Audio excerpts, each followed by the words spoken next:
Discover original के प्यारे दोस्तों, अस्सलाम वालेकुम। प्यारे दोस्तों, आप सुन रहे हैं अंगार और मैं हूं असद। इससे कबल आप अंगार की 30 इकसात सुन चुके हैं। अब किस्त 31 मुलाहिजा फरमाएं। लेकिन इससे कबल आपसे रिक्वेस्ट है कि हमारी वीडियो को लाइक लाजमन किया करें और अपने दोस्तों के साथ शेयर भी लाजमन किया करें। इसी से आपकी मोहब्बत का हमें अंदाज़ा होता है। आइए दास्तां का आगाज़ करते हैं। तुम्हारे नसीब में शायद आज मेरे ही घर का दाना पानी लिखा है। मैं उस दुख्तरे दश्त की शोखियां देख रहा था। वो बात करते हुए बार बार मुझे देखने लगती। उसकी आंखों में एक खास किस्म की चमक नुमाया थी। वो चमक मेरे लिए अजनबी नहीं थी, वो मुझ में दिलचस्पी ले रही थी। मेरे गांव की कितनी ही लड़कियां मुझे ऐसी नज़रों से देखा करती थीं कि और बात है कि मैंने बजाते खुद कभी उनकी जानिब आंख उठाकर भी नहीं देखा। मेरे वजूद में सुलगते भाड़ ने मुझे कभी इतनी मोहलत ही नहीं थी कि मैं किसी और जानिब आंख उठाकर देख सकता। जो बदनसीब इंसान सरतापाए खारदार झाड़ियों में उलझा हुआ हो, उसे भला फूलों की दिलकशी कैसे अपनी तरफ मुतवज्जा कर सकती है। मैंने तो कभी अपनी अजीज तरीन हस्ती मेहरा को उल्फत और चाहत की नज़र से भी नहीं देखा था। दीगर लड़कियों की तो बात ही क्या थी। मेरा दिल चाहा कि इसको समझाऊं कि वो खुद को संभाले। मुझ जैसे हुरमा नसीब शख्स से उम्मीदें बांधकर उसे मायूसी और पछतावे के अलावा कुछ हासिल नहीं होगा। इस वक्त सफेद शाम की सुरमई शाल ओढ़ने की तैयारी कर रही थी। जब हम रेशमा के घर पहुंचे, ये चूने और पुख्ता ईंटों का बना हुआ एक बड़ा सा घर था। इसकी बनावट से जाहिर होता था कि यह अंग्रेजों के दौर का बना हुआ है। शायद ये किसी जमाने में फौजी चौकी या रेस्ट हाउस रहा होगा। गुजरे हुए वक्त के आसार अगरचे इस मकान पर नुमाया थे, ताहम अब भी अपनी पूरी मजबूती से इस जंगल में सर उठाया खड़ा था। मकान के बड़े दरवाजे में एक भारी भरकम ताला लगा हुआ था। रेशमा ने अपने दुपट्टे के पल्लू से चाबी और ताला खोल दिया। अंदर नीम तारीकी का डेरा था। रेशमा ने एक लालटेन रोशन कर दी। मैंने मकान के अंदरूनी हिस्से का जायजा लिया। इस मकान में से नाम की कोई शय मौजूद नहीं थी। भारी भरकम दरवाजा एक बड़े से हाल में खुलता था। इस हाल में 3 कमरों के दरवाजे खुलते थे। इस वक्त इन तीनों दरवाजों में भारी ताले लगे हुए थे। हाल के कोने में एक पतला सब्बल खाता हुआ जीना छत की तरफ जा रहा था। किसी जमाने में बावर्ची खाने की कोठरी मकान से बाहर होगी, लेकिन रेशमा ने अपना आर्जी बावर्ची खाना इसी हाल की एक दीवार के साथ कायम कर रखा था। मिट्टी के तेल के 2 चूल्हे, कुछ बर्तन और टीन के चंद डिब्बे और कनस्तर, बस ये था उसका बावर्ची खाना। तुम लोग मुंह हाथ धो लो। रेशमा ने कोने की तरफ इशारा किया जहां एक बड़े से पतीले में पानी रखा हुआ था। पीने के पानी के मटके भी वहीं मौजूद थे। मैं इतनी देर में तुम्हारे लिए खाना तैयार कर देती हूँ। अरे नहीं, बस तुम 2-4 रोटियां पकाकर कुछ अचार के साथ दे दो, हमें बस और कुछ नहीं चाहिए, कमालुद्दीन ने भूख से बेकरार लहजे में कहा। रेशमा ने एक शौक नजर कमालुद्दीन के फूले हुए जिस्म पर डाली और कटीले लहजे में बोली, 2-4 रोटियों से तुम्हारा गुजारा हो सकेगा चाचा जी? कमालुद्दीन बुरी तरह छींप गया। मैंने कमालुद्दीन के कान में सरगोशी की। ये तुमसे क्यों खार खाए बैठी है खान जी? कमालुद्दीन मेरी बात सुनकर जरा सा कसमसाया, फिर उसने मेरे कान में कहा, दरअसल बात यह है कि जब ये पहली बार हमारे सामने आई तो मेरी नज़र इसकी कमीज़ की बगल में पड़ी थी। इस जगह से इसकी कमीज़ थोड़ी सी उतरी हुई थी और इसका पिंडा झांक रहा था। मैंने जब 1-2 बार उधर नज़र डाली तो ये भाप की, बस फौरन ही बिदक गई। मेरे हल्क से एक बेख्तियार और बेसाख्ता सा कह का उबला और पूरा घर गूंज उठा। रेशमा ने आटा गूंदते हुए यकदम पलट कर देखा। इसके लोगों पर शौक मुस्कुराहट नमूदार हुई। ऐसा कौन सा लतीफ़ा सुना दिया चाचा जी ने कि तुम इस तरह बेकाबू होकर हंस पड़े? मेरे हल्क से निकलने वाला कहका पहले से भी ज्यादा जोरदार था। मुझे भी सुनाओ ना ये लतीफ़ा, रेशमा ने भोलपन से कहा। तुम अभी बच्ची हो, ये लतीफ़ा तुम्हारी समझ में नहीं आएगा। अच्छा, तो तुम मुझे बच्ची समझते हो? रेशमा ने मुझे आंखों में आंखें डाल कर देखा। मेरी आंखें खुद ब खुद झुकती चली गईं। मुझे एहसास हुआ कि मैं गैर इरादी तौर पर उसकी हौसला अफजाई कर रहा हूँ।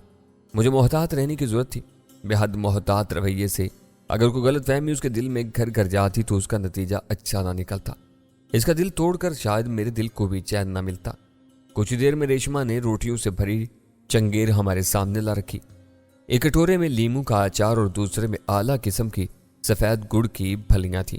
रोटियां मोटी मोटी और नरम थीं और तादाद में बहुत ज़्यादा। इतनी सारी रोटियां पकाने की क्या जरूरत थी, मैंने पूछा। रेशमा की हंसी ने एक बार फिर फर्श पर घुंघरू बखेर दिए। आखिर मुझे भी तो रोटी खानी है, अभी तक तो तुम लोग अपनी ही फिक्र कर रहे हो बस। इसी वक्त बाहर जंगल में एक उल्लू अपनी करिहा आवाज में चीखा।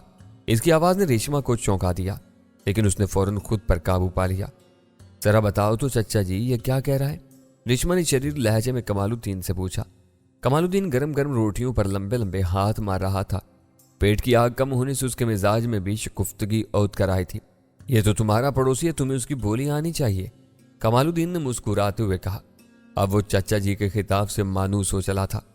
अरे अरे चचा जी, ये तुमसे किसने कह दिया कि उल्लू हमारा पड़ोसी है? ये तो दरअसल इस इलाके में मेहमान आया हुआ है। रेशमा की चोट बेहद लतीफ थी, लेकिन कमालुद्दीन की मोटी मोटी मूंछों के नीचे नमूदार होने वाली मुस्कुराहट बता रही थी कि वो इस चोट को समझ ही नहीं गया, बल्कि इससे पूरी तरह लुत्फ अंदोज भी हो रहा है। कमालुद्दीन की शख्सियत के परत वक्त के साथ साथ मुझ पर खुलते जा रहे थे। पहले पहल में उसे महज इकायाश और बदकिरदार जमींदार समझा था, लेकिन इसके साथ गुजारे हुए वक्त ने बताया था वो बूढ़ा जरूर है, लेकिन बहादुर और न डर है। उसका जिस्म अगर से ढीला ढाला और आराम कोश है, लेकिन इसमें हौसले की कमी नहीं थी। सूरत हाल से जल्द अज जल्द समझौता कर लेना उसकी शख्सियत का एक अहम पहलू था। वो अगरचे मुझसे बिल्कुल मुख्तलिफ मिजाज का हामिल था, ताहम काबिल बर्दाश्त था। वो कल रात से मेरे साथ इस जंगल में भटक रहा था, लेकिन इसके लबों पर हरफ शिकायत नहीं आया था। मौत उसे छू कर गुजर गई थी, लेकिन उसने उसे जरा भी अहमियत नहीं दी। पानी तो ला दो रेशमा, कमालुद्दीन ने कहा। तो मुझे बेटी क्यों नहीं कहते चाचा जी? रेशमा के लहजे में जाने कहां से बेपनाह हसरत और उदासी से मटाई। कमालुद्दीन बुरी तरह गड़बड़ा गया, लेकिन जब उसने रेशमा के चेहरे पर चाई संजीदगी और यास की चादर देखी तो उसने खुद को संभाल लिया। इसके चेहरे पर भी संजीदगी तारी होती चली गई। जरा पानी तो पिलाओ रेशमा बेटी। अभी लाती हूँ चाचा जी। रेशमा की आवाज खुशी से लरज रही थी। वो एक जग लेकर पानी के घड़ों के तरफ बढ़ गई। उसकी पीठ हमारी जानिब थी। वो पानी का जग भरने लगी। वो एक लम्हे के लिए रुकी और मुड़कर हमारी जानिब देखा। कमालुद्दीन खान बदस्तूर खाने में मगन था, तहाँ मुझे अजीब सा एहसास हुआ। मुझे यूं लगा जैसे रेशमा किसी कशमकश में मुब्तला है। इसी लम्हे जंगल में एक बार फिर उल्लू चीखा। रेशमा चौंक सी गई और एक बार फिर पानी के घड़ों की तरफ मुतवज्जा होगी।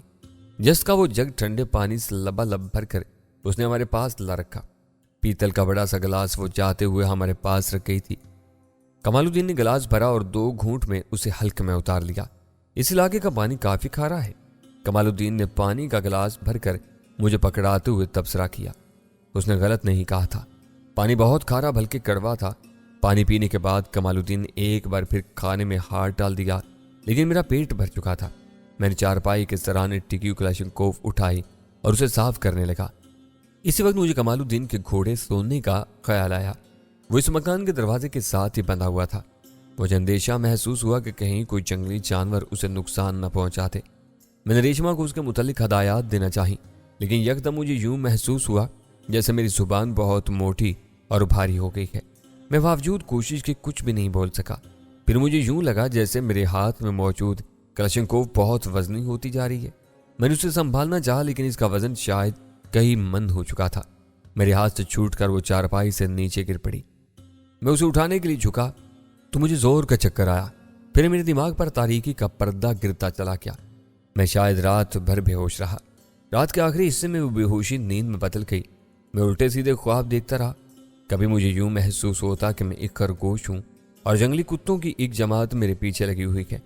मैं कभी इस झाड़ी में घुस जाता तो कभी उस झाड़ी में। मेरा सांस बुरी तरह फूलने लगा। दिल की धक धक से कान के पर्दे फटे जा रहे थे। मैं इन कुत्तों के खूंखार जबड़ों में लीर लीर होने ही वाला था कि यकलख्त मंजर बदल गया। अब मैं खुद एक शिकारी कुत्ता था। इस वक्त एक बड़ा सा सियार रीछ मेरे सामने था। मैं बार बार उछलकर इस पर हमला कर रहा था, लेकिन मेरे दांत उसके बालों भरी मोटी खाल को काट नहीं पा रहे थे। वो बार बार मुझे थप्पड़ मारने की कोशिश करता, लेकिन मैं हर बार बच जाता। तंग आकर वो रीछ अपने पिछले पैरों पर खड़ा हो गया। इसके सीने पर बड़ा सा सफेद निशान था। मैं एक बार फिर उस पर झपटा। इस बार मैं उसके जिस्म पर पंजे जमाता उसकी गर्दन तक पहुंच गया। इसका हल्क मेरे सामने था। मैंने उसके नरखने में दांत काट दिए। यानी उसी वक्त ख्वाब का ये मंजर भी बदल गया। फिर वो आईना सुर्ख खून में लथपथ होने लगा। ये वही मनहूस ख्वाब था जिसने एक अरसे से मेरी जिंदगी अजीरन बना रखी थी। मेरी आंखों के सामने एक चमकदार खंजर लहराया। फिजा में एक दर्दनाक निस्वानी चीख गूंजी और मैं एक झटके से बेतार हो गया। मेरे जिस्म पर हल्की सी कपकपी तारी थी। चंद लम्हों बाद मैं पूरी तरह अपने होशो हवास में वापस आ गया था। मैं जमीन पर बिछी एक चटाई पर चित लेटा हुआ था। मेरी नजरों के सामने जो छत थी उसका प्लस्तर जगह जगह से उखड़ा हुआ था। इस वक्त किसी ने मेरी टांग पर अपनी टांग रख दी। वो कमालुद्दीन था जो मुंह ही मुंह में जाने क्या क्या बुड़बुड़ा रहा था। वो अभी तक नींद के कब्जे में था। मैंने उठकर खड़ा होने की कोशिश की। मुझे अपने सर में चिपक सी महसूस हुई, लेकिन मैं उठने में कामयाब हो गया। मेरी आंखों के सामने एक भारी भरकम लकड़ी का दरवाजा था जो इस वक्त बाहर से बंद था। कमरे की दीवारें पुख्ता ईंटों की थीं। इन ईंटों को चूने की मदद से बड़ी मजबूती से आपस में जोड़ा गया था। मैंने कमालुद्दीन पर नजर डाली। इसका जिस्म आधा चटाई से नीचे उतरा हुआ था। मैंने उसकी टांग अपनी टांग पर से उतारी तो एक बार फिर बुड़बुड़ाने लगा। उसके छाने के जख्म पर नई पट्टी बनी हुई थी। मैं उठकर खड़ा हुआ तो मुझे अपना जिस्म टूटता हुआ लगा। इतनी देर तक सपाट फर्श पर पड़े रहने से मेरे सारे पट्टे अकड़ गए थे। मैं इसी सूरत हाल पर गौर करने लगा। शायद हम दोनों किसी बहुत गलत जगह आन फंसे हैं। वो भोली भाली लड़की रेशमा एक खूबसूरत जाल था। शिकारियों ने घात लगाई और हम इस हम रंग जमीन दाम में फंस गए। ये संगलास जिंदा शायद हम जैसे भोले भटके मुसाफिरों को फांसने ही के लिए इस्तेमाल होता होगा। मेरा अंदाजा था कि हमारी शिकारियों ने हमें जंगल में भटकते देख लिया होगा। हमें क्लाशनकोफ जैसे खतरनाक हथियार से लैस पाकर उन्होंने बराह रास्त हमसे टकराना मुनासिब नहीं समझा और इसके बजाय उन्होंने रेशमा को बतौर चारा इस्तेमाल किया और हस्बे तवक्का बड़ी आसानी से हमें फांस लिया। मैं इस उलझन में था कि आखिर ये कौन लोग हैं। क्या ये कमालुद्दीन के दुश्मन हैं? ये मेरे भी तो दुश्मन हो सकते हैं, लेकिन कौन है? क्या सरदार शाह मुराद? लेकिन वो भला इस दूर दराज जंगल में मुझ तक कैसे पहुंच गए? यह भी तो हो सकता है कि ये मेरे और कमालुद्दीन के मुश्तरका दुश्मन सरदार बरकत अली के कारिंदे हों। मगर ये इम्कान भी ज़रा मुश्किल ही दिखाई देता था। ज़्यादा इम्कान यही था कि ये लोग राहजन और डाकू हैं। फिर मुझे रेशमा का ख्याल आया। वो हम दोनों की तवक्का से ज़्यादा मक्कार साबित हुई। कमालुद्दीन जैसा घाघ इंसान भी उसकी मासूमियत के जाल में फंस गया। कैसी मासूमियत से कह रही थी, तो मुझे बेटी क्यों नहीं कहते चाचा जी? और चाचा जी अब अपनी प्यारी भतीजी के हाथ की मोहब्बत भरी सौगात खाने के बाद ऊंधे मुंह पड़ा है। मुझे उसने अपनी प्यार भरी यादाओं से फांसने की कोशिश की थी। किसी ने सच कहा है, चिलित्तरबाज औरत के सामने बड़े बड़े अक्लमंदों की चालाकी थरी रह जाती है। लोमड़ी अगर मकारी के 100 दाव जानती है तो औरत की गठनी में 110 दाव होते हैं। मजे की बात यह है कि उसके बावजूद वो बेवकूफ और नाकुसल अकल कहलाती है। कुछ देर बाद कमालुद्दीन कसमसाया और होश में आता चला गया। इस सूरत हाल समझने में दुश्वारी पेश आ रही थी। मैंने उसे तमाम हकाइक से आगाह किया तो उसका मुंह हैरत से खुले का खुला रह गया। उसे यकीन नहीं आ रहा था कि ऐसा भी हो सकता है, लेकिन यकीन किए बगैर चारा भी क्या था। जाने कितनी देर बेहोश रहे हैं हम दोनों। उसने अपनी कलाई पर निगाह डाली और बुरी तरह चौंक पड़ा। उसकी कलाई खाली थी। मेरी घड़ी? उसने गोया फरियाद की। घड़ी को भूल जाओ खान जी और अपनी खैर मनाओ। मालूम नहीं हम किन लोगों के चुंगल में आन फंसे हैं। 6 महीने पहले ही तो सऊदी अरब से मंगवाई थी यार, पूरे 7,000 रुपए की थी। कमालुद्दीन ने उदास लहजे में कहा। हम दोनों के पास कुछ भी नहीं छोड़ा गया था, हत्ता कि हमारे जूते भी उतार लिए गए थे। जरा जोर आजमाई तो करो दरवाजे से, पूछो इन लोगों से ये आखिर चाहते क्या हैं। कमालुद्दीन बोला। मैंने दरवाजा जोर से थपथपाया। बाहर हल्की सी खटपट हुई। कोई शख्स दरवाजे की जानिब बढ़ा। मैंने एक बार फिर दरवाजा थपथपा दिया। अचानक दरवाजे में एक छोटी सी खिड़की खुल गई, तकरीबन 2 इंच चौड़ी और 1 फुट लंबी। यह दर्ज एक तख्ती हटने से पैदा हुई थी। दर से दूसरी तरफ एक अधेड़ उम्र का क्रख्त चेहरे वाला शख्स खड़ा था। इसकी घनी मूछें बेतरतीबी से फैली हुई थी। इसने तेज नजरों से मुझे घूरा। क्या बात है? अरे भाई क्या बात है, तुमने हमें यहाँ क्यों बंद कर रखा है? मैंने पूछा। अपनी खैरियत चाहते हो तो आराम से बैठो, जब वक्त आएगा तो तुम्हें सब कुछ मालूम हो जाएगा, उसने सर्द लहजे में कहा। आखिर तुम चाहते क्या और वो रेशमा कहाँ है? बड़ी फिक्र है तुझे उसकी, अभी आ जाएगी वापस। तेरे जैसे बटेरे फांसने ही के लिए तो हमने उसे पाल रखा है। वो बुढ़ा होश में आया कि नहीं? यकलख्त मेरे दिल में उस शख्स के लिए शदीद नफरत का एहसास पैदा हुआ। उसका लहजा बेहद मकरू था। उसने शायद जिंदगी में कभी अच्छी सोबत में वक्त नहीं गुजारा होगा। उसके कंधे से 2 नाली शार्ट कन लटकी हुई थी। वो एक जराइम पेशा शख्स था और चाहता था कि वो अपने हुलिये से भी जराइम पेशा ही नजर आए। मैंने उस पर लानत भेजी और कमालुद्दीन के पास आकर बैठ गया। मैंने उसे सूरत हाल से आगाह किया تو وہ قدرے پریشان ہو گیا، لیکن اس نے جلد ہی اپنی اس کیفیت پر قابو پا لیا۔ لو بھائی سعید خان، یوں سمجھو کہ سر منڈواتے ہی اولے پڑ گئے۔ ابھی تم نے میرے لیے کام کرنا شروع بھی نہیں کیا تھا کہ ہم دونوں کی آزمائش کا دور شروع ہو گیا۔ پر جو بھی ہوگا دیکھا جائے گا۔ یہ بات تو صاف ہے کہ یہ ہماری جان کے دشمن نہیں ہے، باقی ان کا جو بھی مقصد ہو وہ سامنے آ ہی جائے گا۔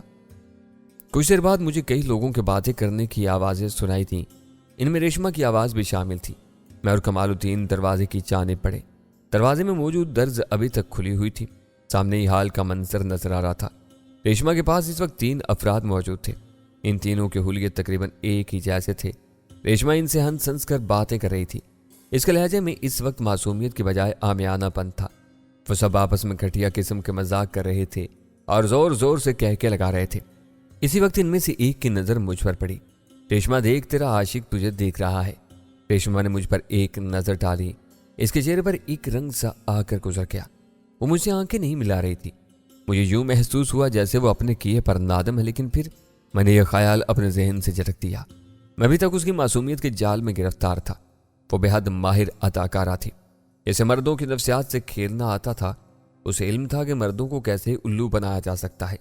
اس وقت بھی وہ اپنے آزمودہ حربے آزما رہی تھی، لیکن میں مزید بیوقوف بننے کے لیے قطعاً تیار نہیں تھا۔ وہ دیکھ سعید خان، میری کلاشنکوف، کمال الدین نے میرے کان میں کہا۔ اس کی کلاشنکوف اس وقت ان تینوں میں سے ایک کے کاندھے کی زینت بنی ہوئی تھی۔ اے لڑکی، کیا چاہتے ہو تم لوگ؟ کمال الدین نے ریشما کو آواز دی۔ چھوکری سے کیا بات کرتا ہے بڈھے، ہم سے بات کرنا، ان میں سے ایک نے حقارت بھرے لہجے میں کہا۔ یہ وہی تھا جس نے کمال الدین کی کلاشنکوف قابو کر رکھی تھی۔ اتنا بڈھا ہو کر بھی تیرے کو اتنی عقل نہیں آئی کہ ہم نے تم لوگوں کو یہاں کیوں بند کر رکھا ہے؟ وہ آہستہ سے چلتا ہوا دروازے کے سامنے آن کھڑا ہوا۔ کان کھول کر سن لے بڈھے، ہمیں دولت چاہیے، وہ دولت جو تیری تجوری میں پڑی سڑ رہی ہے، لیکن میرے پاس تو کوئی دولت نہیں ہے۔ کمال الدین نے اسے الو بنانے کی کوشش کی۔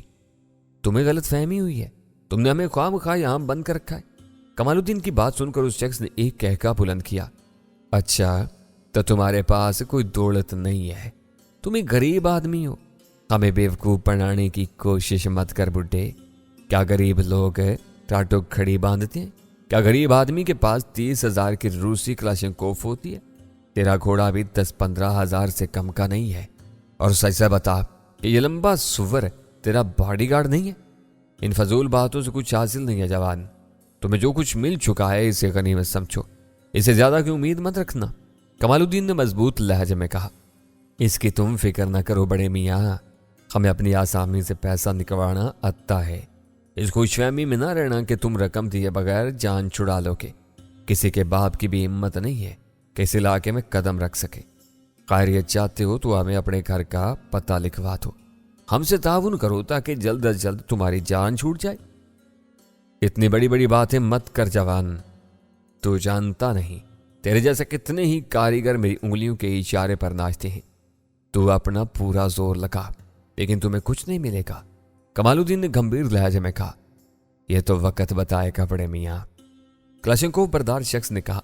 اسی اثنا میں اس کی ایک ساتھی نے اسے آواز دی، اسے منہ ماری کر کے اپنا ٹائم خراب کیوں کرتا ہے دستگیر؟ 2-4 دن اپنی قید کا مزہ لینے دے اسے، خود بخود ہوش ٹھکانے آ جائیں گے یار جی کے۔ دستگیر اس کی بات مان کر واپس پلٹ پڑا۔ میری نظر ریشما پر جمی ہوئی تھی۔ کچھ دیر بعد کمال الدین دوبارہ چٹائیوں پر جا بیٹھا، لیکن میں وہیں کھڑا دروازے کی دست سے باہر جھانکتا رہا۔ دستگیر ریشما سے کچھ زیادہ ہی لگاوٹ کا اظہار کر رہا تھا، جبکہ باقی دونوں افراد اپنی ہی باتوں میں مگن تھے۔ وہ دونوں ایک ہی سگریٹ سے باری باری کش لگا رہے تھے۔ میرا خیال تھا کہ سگریٹ میں چرس بھری ہوئی تھی، ان دونوں پر سرور سا طاری تھا۔